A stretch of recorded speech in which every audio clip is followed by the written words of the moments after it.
everybody. Don't Cliche here. Welcome to another episode of Don't Disney Movie Reviews. Let's talk a bit about Studio Ghibli and its directors. The two best-known directors of Studio Ghibli are Hayao Miyazaki and the late Isao Takahata. Miyazaki is known for directing Nausicaa, The Valley of the Wind, Castle in the Sky, My Neighbor Totoro, Kiki's Delivery Service, Porco Rosso, Princess Mononoke, Spirited Away, Howl's Moving Castle, Ponyo, The Wind Rises, and The Boy and the Heron. Takahata, on the other hand, is known for directing Grave of the Fireflies, Only Yesterday, Pom Poko, My Neighbors the Yamadas, and The Tale of the Princess Kaguya. However, the first attempt to have a third director in the studio was back in 1995 with Yoshifumi Kondo. He had already worked with Miyazaki and Takahata for many years, even before Studio Ghibli was founded.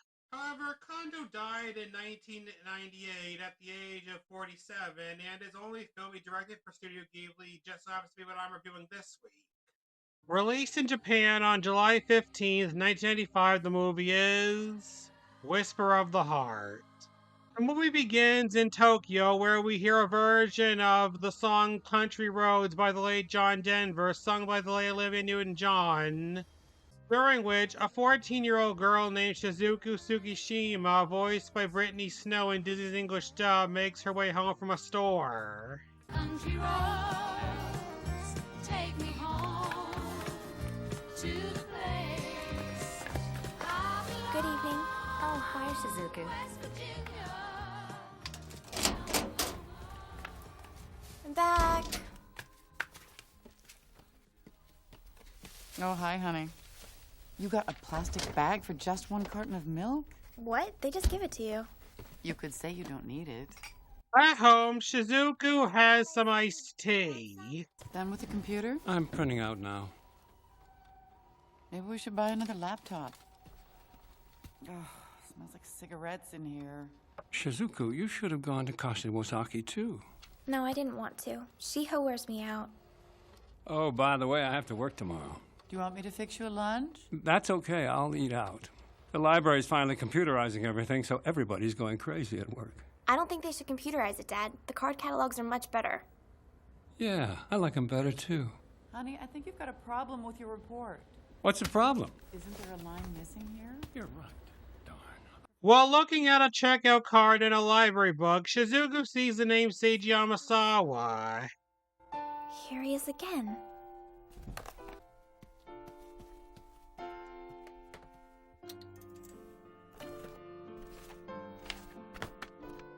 Yep, I knew I had seen that name before. Here it is again. And again. Seiji Yamasawa.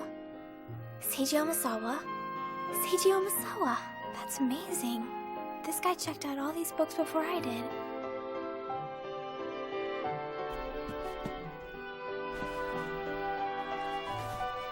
Seiji Yamasawa, huh? What kind of person are you? I wonder if we're anything alike. The next morning, Shizuku's mother, Asako, voiced by Jean Smart, wakes her up. Hey, did you sleep in your clothes again? You're so scatterbrained. Have a good day. Ah! Isn't that late? I'm supposed to meet Yuko. Ah, my wallet! Did you get all the way down the stairs again, Mom? Yes. Where is it? Is it by the telephone? Found it. You always leave it there. Ah, I'm gonna be late. Don't forget to lock up. Who's scattering? After breakfast, Shizuku heads to school, where she asks the librarian, Miss Kazaka, voiced by Vicki Lewis, to open the library. It'll just be a second. Here it is. Hurry up and bring it here. Come on, give me your library card and the checkout card from the book. Here you go. Hey, look at this. No one's ever checked this book out before. No one? What do you know? I finally beat Seiji Yamasawa.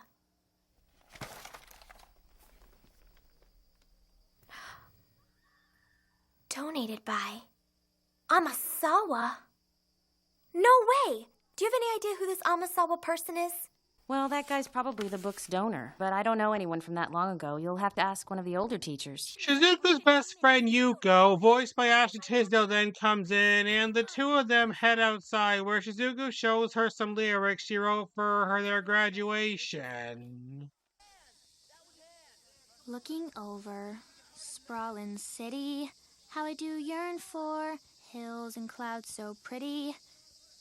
Peaceful bedroom, window with a view, old dog that waits there, where my dreams come true. Country roads, I think I'll go down this path on my own. West Virginia, mountain mama, please take me home down country roads. Hey, it's not bad. Yes, it is.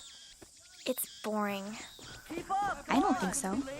Shizuku then asks Yuko why she wanted to talk, and she reveals that she has a crush on a boy. So, what's he like? Is he good looking? He's from another class.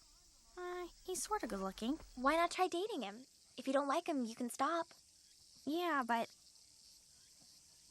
You've got a crush on someone else, don't you?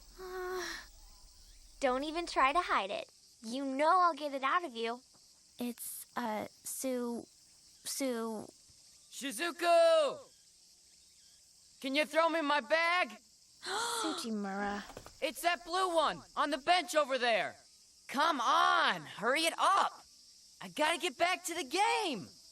Calm down, bench warmer. You never play anyway. Hey, I play all the time, and our team's going to the playoffs, I'll have you know. Yuko? After that, Shizuku and Yuko head off, and Shizuku notices that she left her book at the bench. So she goes back to get it and finds a boy voiced by David Gallagher reading it.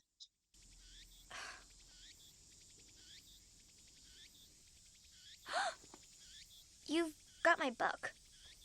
Oh, this is yours, is it?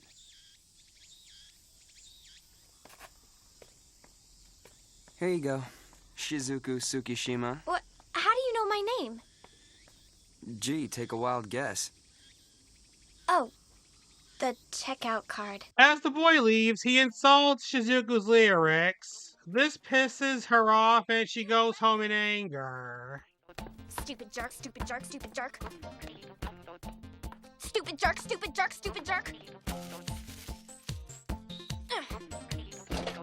Stupid jerk!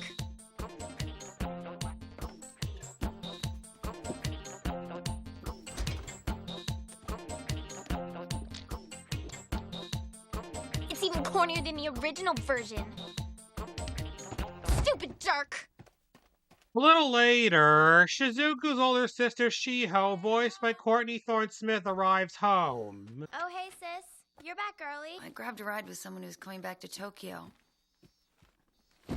Where's Mom? She's at an intensive summer course, and Dad's still at work. You need to clean up this room, Shizuku. And you should have started dinner by now. I was just getting to it. Ugh, this kitchen is a disaster. Have you cleaned anything since I left? Relax. I'll do it now. After you wash the rice, finish up the laundry. I'll help you make dinner after I take a shower. Auntie said you should come visit her after you finish your exams. Are you studying? Uh-huh. You're gonna have big problems if you slack off just because Dad and Mom don't bug you about it. I'm studying, okay? The next day, Shizuku goes to take her father's lunch to him at the library, and on a train, she sees a mysterious cat. Hey there, cat. You all alone?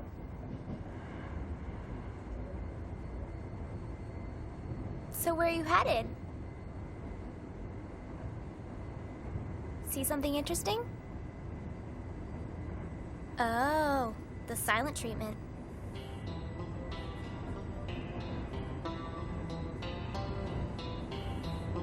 At Shizuku's stop, the cat gets off and Shizuku follows him.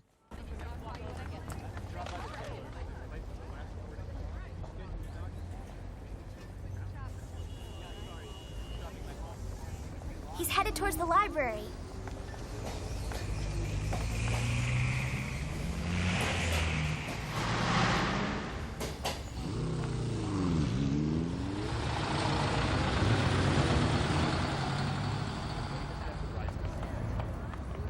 Shizuku soon catches up with the cat, who goes into an antique shop, which Shizuku enters and finds a figurine of a properly dressed cat.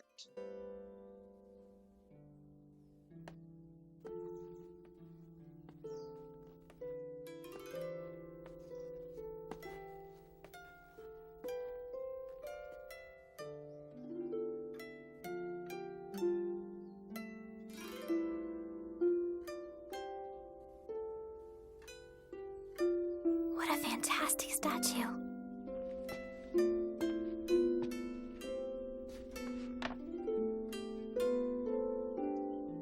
You're not the cat I was following, are you?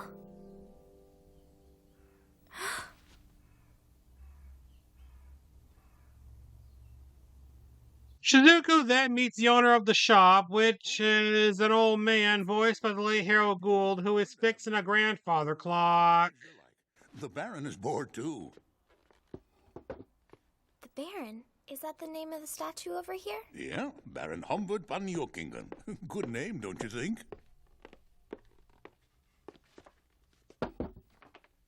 Great clock. It was found in an abandoned castle, all covered with rust. Look at this. Oh, beautiful. So what does it do?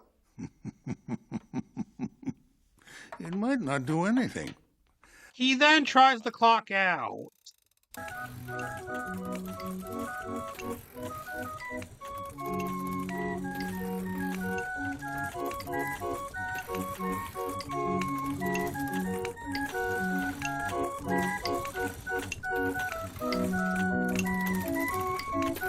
Dwarfs in a jewel mine, just like a fairy tale. You like fairy tales? This clock has a terribly romantic fairy tale that goes with it. Something then happens on the clock face.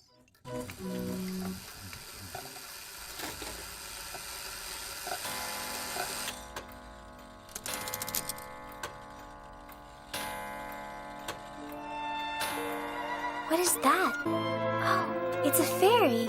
She is now, but soon she'll turn back into a sheep. The two of them are in love, aren't they? Mm-hmm. But they are always apart. He's king of the dwarfs and lives underground, while she's cursed to live as a sheep. Only while the clock strikes 12 is she a fairy, so the king appears at that moment just to catch a glimpse of the girl he fell in love with.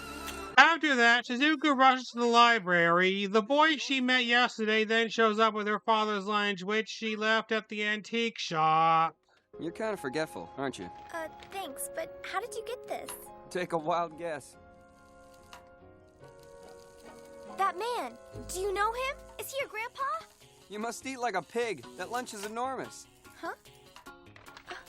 Hey, you! Concrete roads, everywhere I go.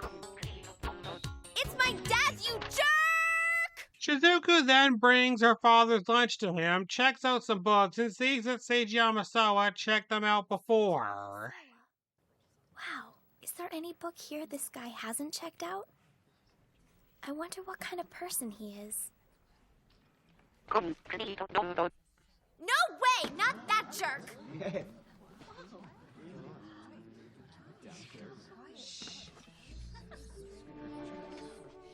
The next day, Shizuku walks to school in the rain and talks to Yuko. So, did you answer the letter? Have you made up your mind yet?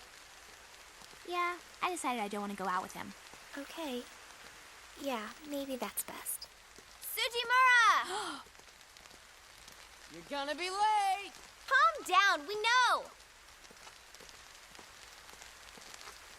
Later, after taking a test, Shizuku suggests to Sujimura, voiced by Martin Spangers, that he should study with Yuko.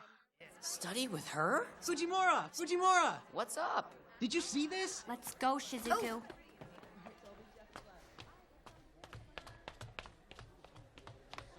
I can't believe you said that, Shizuku. What's the problem? I've never been good at guessing what's on tests. Sorry. Shizuku and Yuko then go see one of the older teachers, and Shizuku asks him who donated the book she checked out. I hate to interrupt you while you're eating, but if you could look at this stamp here. Well, let's see. Oh, Dr. Amasawa, sure. I've read this book too. It's quite a good one. Yes, it's great. So, is there anything that you can tell me about Dr. Amasawa? Let me see if I can remember. I think he was chairman of the PTA. The PTA, huh? Would you happen to remember Dr. Amasawa's first name? First name? Let's see.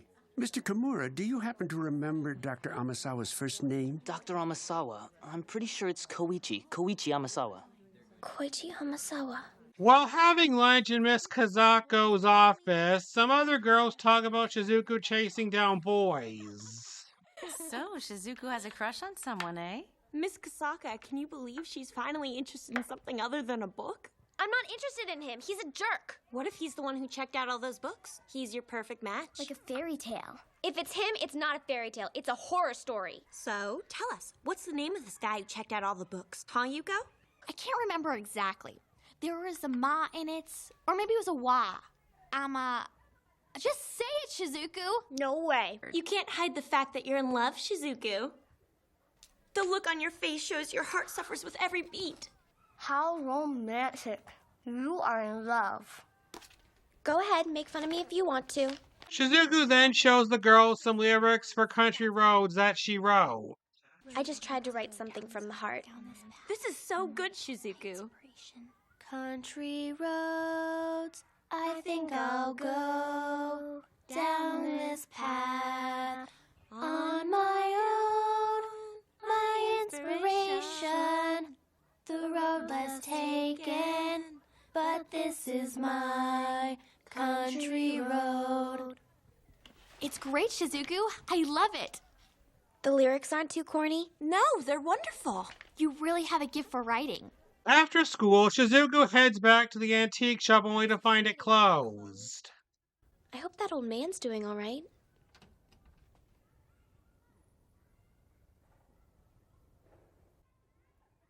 Ah, the Baron's gone. Someone must have bought him.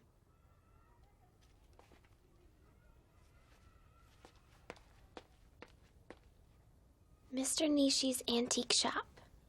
Oh, thank goodness. That jerk's name isn't Amasawa. It's Nishi. That night, Shizuku gets a phone call from Yuko, who asks her to meet her down the street. Yuko, what happened? Shizuku, What is it? Why are you crying? I talked to Sujimura, and he's friends with the guy who wrote me that letter, so he tried to convince me to go out with his friend.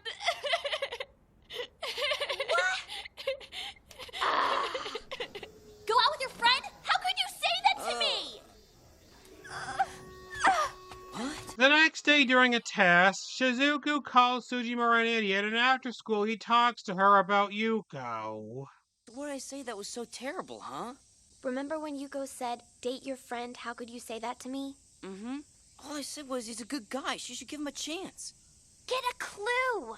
What Yuko was saying was that she didn't want to hear something like that from you. You know what that means, don't you? I don't speak girl code. Why don't you spell it out for me?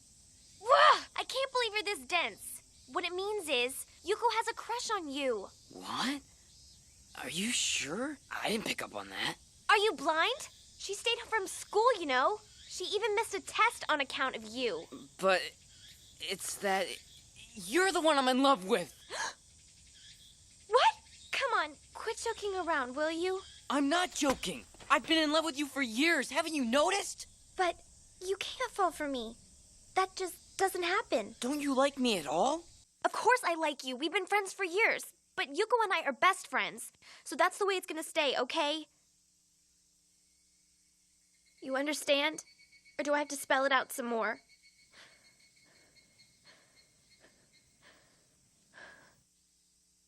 No. I understand. We'll just be friends. Later, Shizuku goes back to the shop, but it's still closed. She then finds the cat and sits down next to him. Hi, cat. Did you get locked out of your house? So what happened? Did everyone forget about you? Would you like some company? You're not very nice, are you, cat?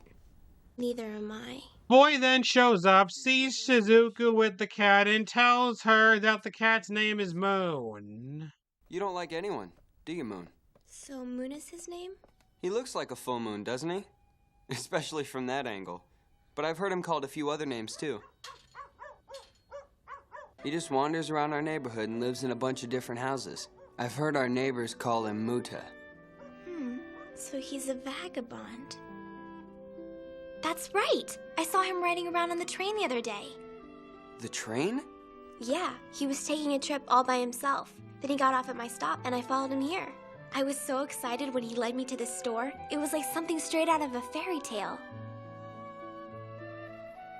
I guess I shouldn't have said those bad things about him.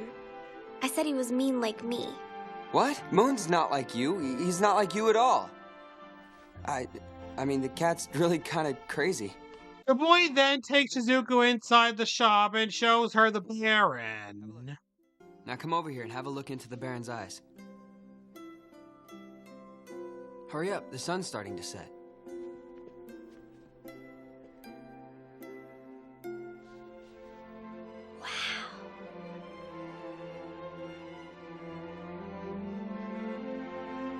Pretty cool, huh?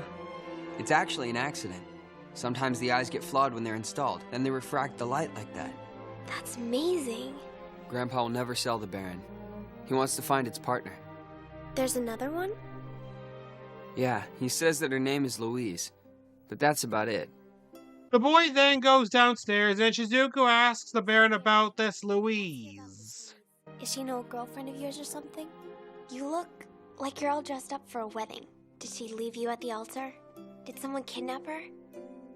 There's a sad story there. I'll have to figure it out for myself. After the sun has set, Shizuku goes downstairs and sees that the boy is making a violin. Is that a real violin you're making?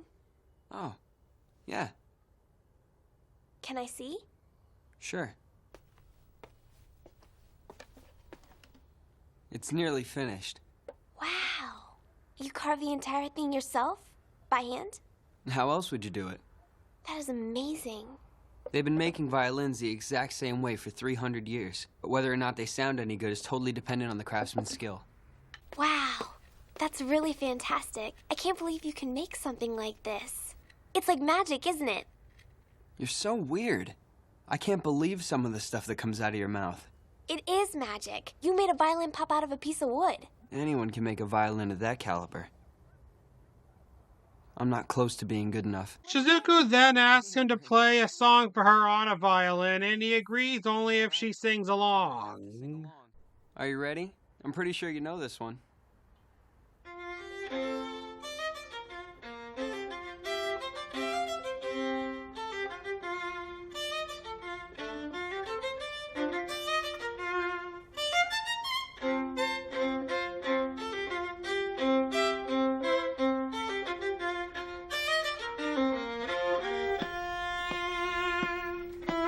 I dreamed of living alone but fearless, secret longing to be courageous. Loneliness kept bottled up inside. Just reveal your brave face, they'll never know you lie. While Shizuku sings Country Roads, Mr. Nishi and his friends arrive and join in. Country road may lead me home. No, I belong there all on my own. Destiny calls, motionless I stall. No, I can't go. Country road. Country road. La, la, la, la. After the song, Shizuku finds out the boy is Seiji Yamasawa. Wait, didn't I tell you my name? No, you didn't. I thought it was Nishi. That's what's on the sign. That's my grandfather's last name. Mine is Amasawa. Ugh, this is my worst nightmare. I should have known better. I never get the fairy tale ending. What in the world are you babbling about? What difference does it make what my name is? It makes a difference. You knew my name, but you never told me yours. You could have asked me my name if it was such a big deal. I never had a chance. This is so unfair. Oh, I was so sure Seiji Amasawa was I was what? a nice, intelligent, civilized person. Oh, really? You read too many fairy tales. Clearly, you've read a lot of them yourself. Seiji then walks Shizuku home and mentions to her that he dreams to be a great violin maker. That's great. You're already so good at it. No, if you really want to be good, you have to be trained in Cremona, Italy. I want to go there when I graduate from junior high. You're not going to high school? My parents think I am, but my grandpa's trying to convince them otherwise. I guess we'll have to see. Cross your fingers. Seiji then tells Shizuku that he actually liked her lyrics for Country Roads. You're a very talented writer. You should keep pursuing it. It's not a waste of time. Just the other day, you told me that my lyrics were corny. Oh, did I really say that? Seiji! I'm sorry. Ha! You're forgetful too. See you later.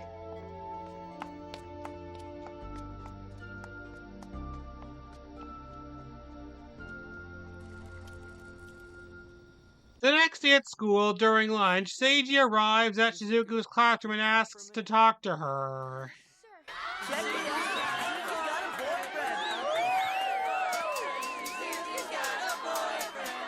I don't! He's not my boyfriend! Boyfriend? Ugh. Alright, what is it? I get to go to Cremona, Italy. I just found out. What? Come on, let's go. They go up to the roof where Seiji tells Shizuku that his parents gave in, but there's a catch. When I'm in Italy, I have to try out with this friend of my grandpa's who owns the workshop. Try out? Yeah, my parents said I get 2 months to prove myself. If my grandpa's friend doesn't think I have potential, then I have to come back here and go to high school. I've heard that this guy is really tough on his apprentices. So it doesn't seem fair that my parents are only giving me one shot. But it's a great opportunity, so I'm going. When? Do you leave soon? As soon as I get my passport. My dad said that he was going to notify the school today. The rain then stops, and Shizuku and Seiji have a nice view of the city.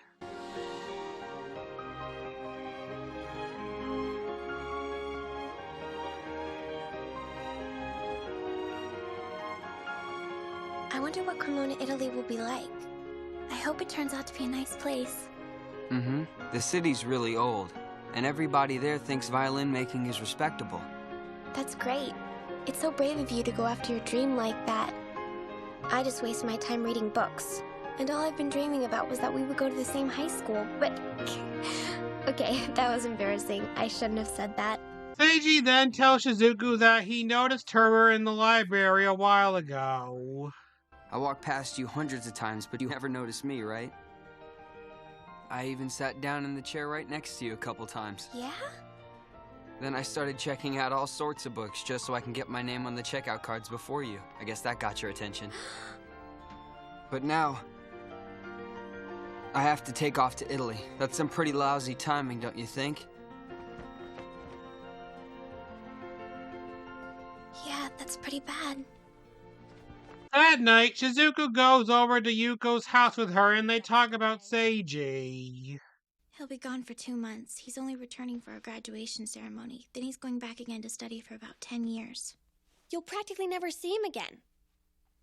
But you're so lucky. The two of you sound like the perfect match, like soulmates. No, he's so much better than me. We read the same books, but I never do anything with what I learn. He decided long ago what he wanted to do, and he's going straight for his dream. You know what? Kinuyo was in the same first-year class as Seiji. She said he was a little hard to approach, but he was a good student. And really handsome, too. You don't need to rub it in. I already feel like I'm not good enough. This whole thing is doomed. No, it's not. All that matters is he likes you. Didn't he say that? Yeah, but I'm not sure I believe it. Shizuku then says that Seiji's not sure if he has any talent either and decides to test herself like him. That's what I'll do. I'll try being a writer. I've already got a story. I've got 2 months to see what I can do. But midterms are coming up. That's okay. Thanks, Yuko. I feel like maybe I can handle this now. You're going? Yeah, I've got to get writing. Bye, Mr. and Mrs. Harada. Bye, Sumo. Bye. Say hello to your mom for me. I will. Shizuku then goes home and starts writing her story called Whisper of the Heart. Listen to the voice of the forest and the wind that blows from a far-off cluster of stars.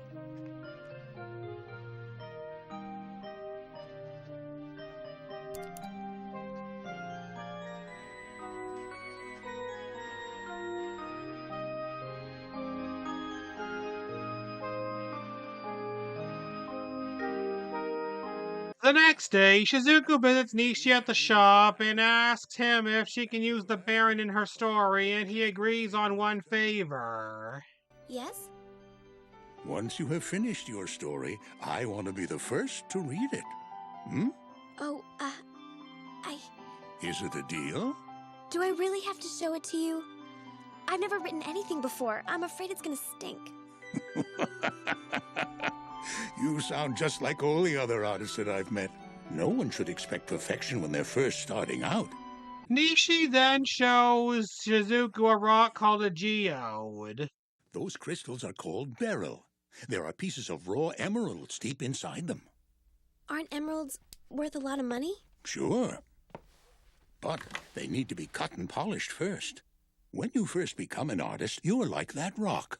You're in a raw, natural state with hidden gems inside. You have to dig down deep and find the emeralds tucked away inside you. And that's just the beginning. Once you've found your gems, you have to polish them. It takes a lot of hard work. Oh, and here's the tricky part. Look at the crack in the geode. Okay. You see that big green crystal there? You could spend years polishing that, and it wouldn't be worth much at all. The smaller crystals are much more valuable, and there may be some even deeper inside that we can't see, which are even more precious. Shizuku then goes home and imagines herself with the Baron, voiced by Carrie Elways. Look, be not fearful. On the day of the new moon, space is warped. Come, let us fly. We will rise on the updraft. But we must hurry. Quick, the planetoids are gathering. Shall we? And off we go!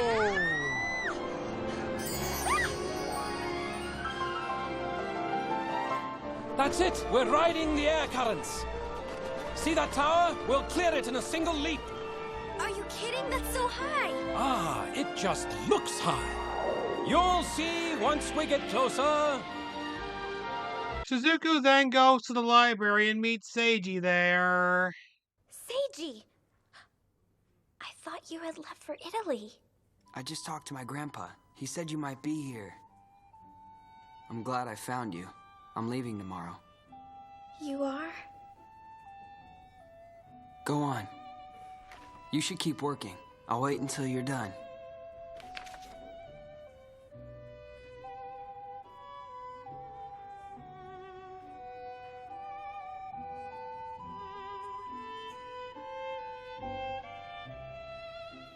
One day, Asoko comes home and Shiho tells her that she's planning to move into her own place. Honey, can you really afford to move out? I saved some money from my temp job. And I just got a part-time position in a test preparation school. I see. I've gotten so used to you helping me out while I've been in school. But we'll be fine. I'll talk to your father about it. Really? Thanks, Mom. Financially, I think you'll have to manage on your own until I finish my last semester of school. But once I graduate, I can help you out. That'd be great. I hate to do this now while you're in the middle of your master's thesis. No, don't worry about it. I really appreciate all the help you gave me preparing the data. It'll be good for Shizuku to have her own room so she can focus on her studies. Shiho then tells Asako about Shizuku not being herself lately. You're telling me. I had a conference today with one of her teachers. Look at this. Huh, what is it? What's happened to her? I've never seen grades this low. It's so strange. I wonder what she's doing. She's at her desk all day. Gio and Shizuku's father, Seiya, voiced by the late James Sicking, soon comes home and hears the girls arguing. With grades like that, no high school will accept you. Fine, I'm not going to high school anyway. Are you crazy? You think a junior high education is enough? What kind of fantasy world are you living in?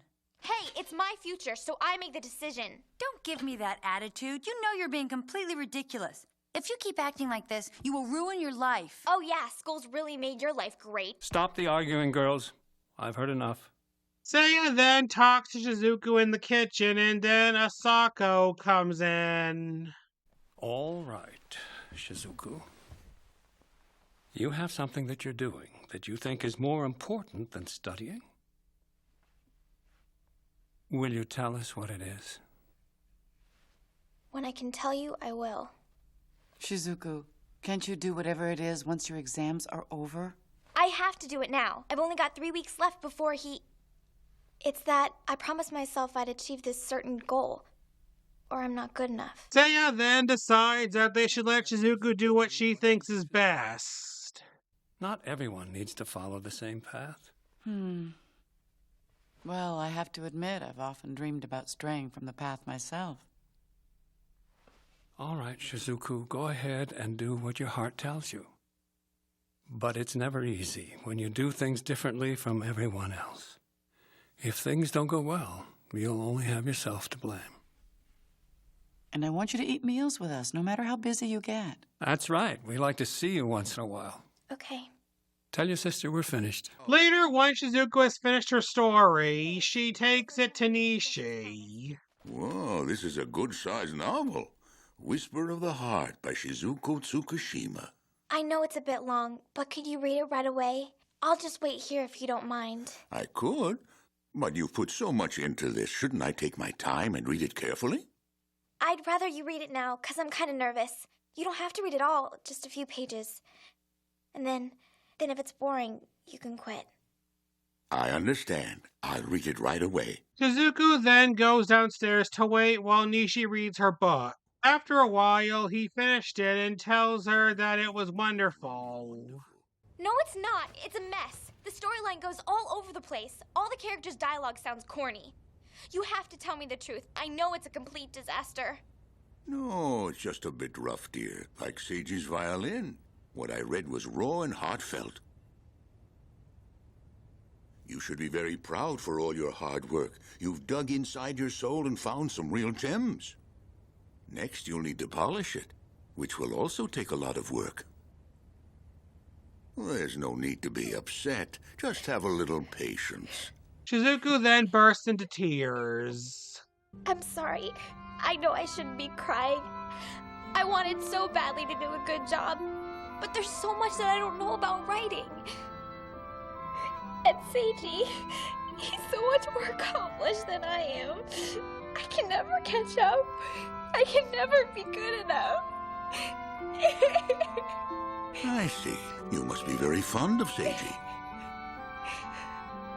They then go inside, have some dinner, and afterwards, Nishi asks Shizuku how far they got into the Baron's story.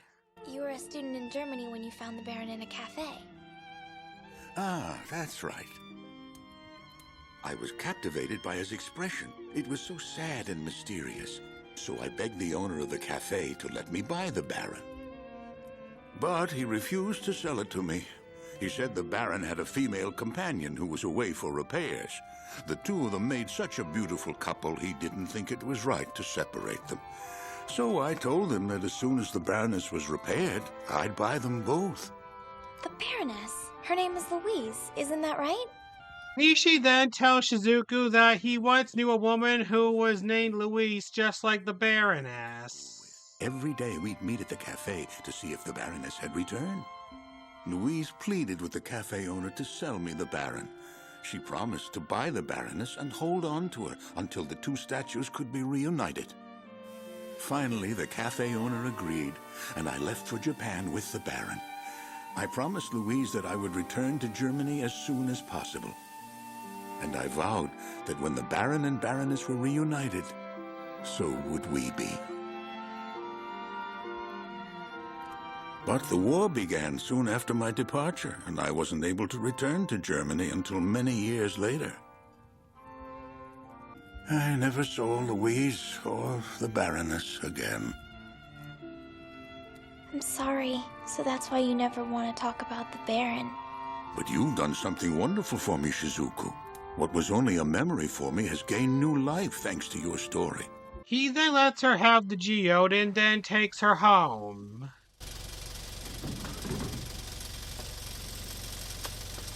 Thanks for everything, Mr. Nishi. My pleasure.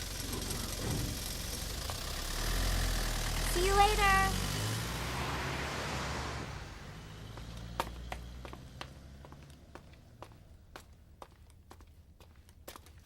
Inside, Shizuku tells Asako that she's going to attend high school. I'll start studying tomorrow. Really? Does that mean you've already finished your project? For the time being. Do you want dinner? I made curry. No thanks. For the time being, huh? Early the next morning, Shizuku looks out her bedroom window and sees Seiji. Seiji?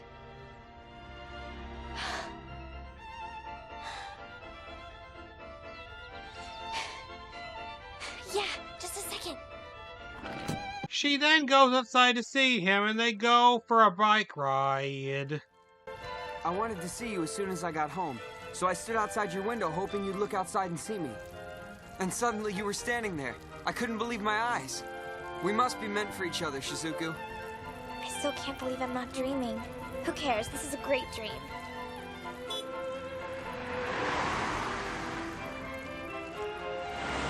How did things go in Italy? My master said I'm not great yet, but I could be. So I've decided to finish high school first. Then I'll go back to Cremona.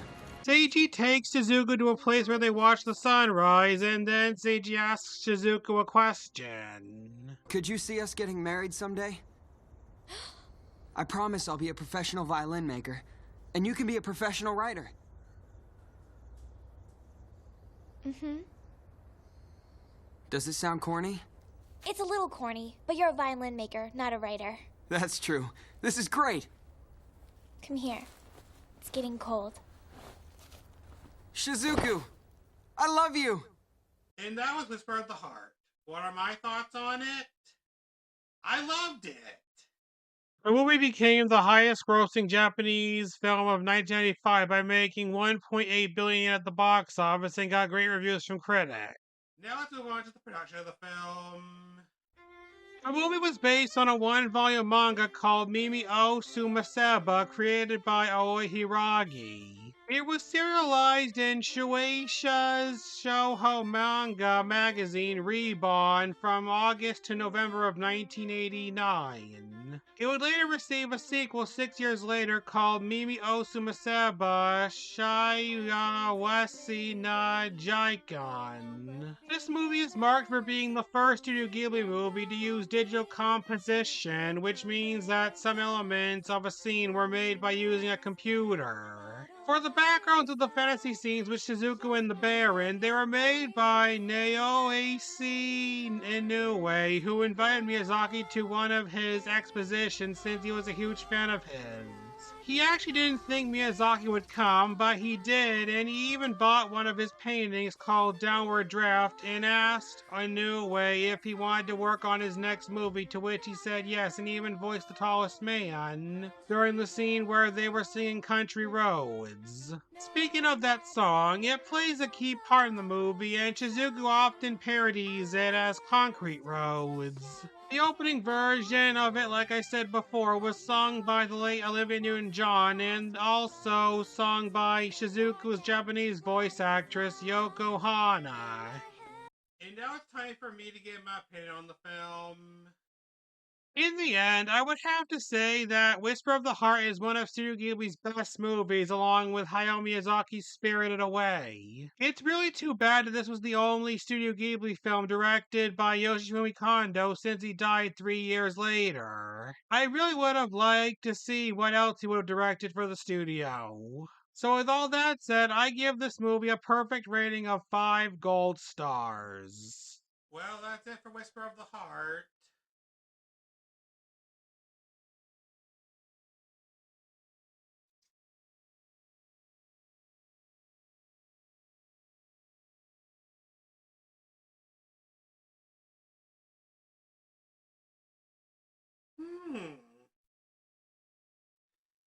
Be sure to do an extra I'll be reviewing the live-action Disney remake where a black actress was hired to play a mythical sea creature.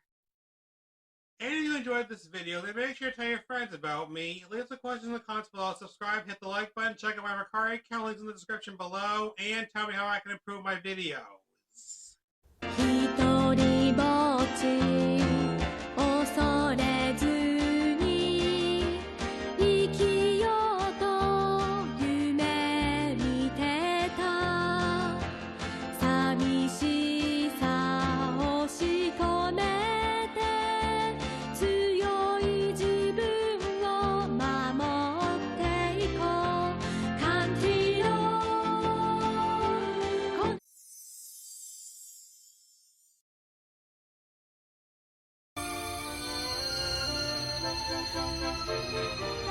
Thank you.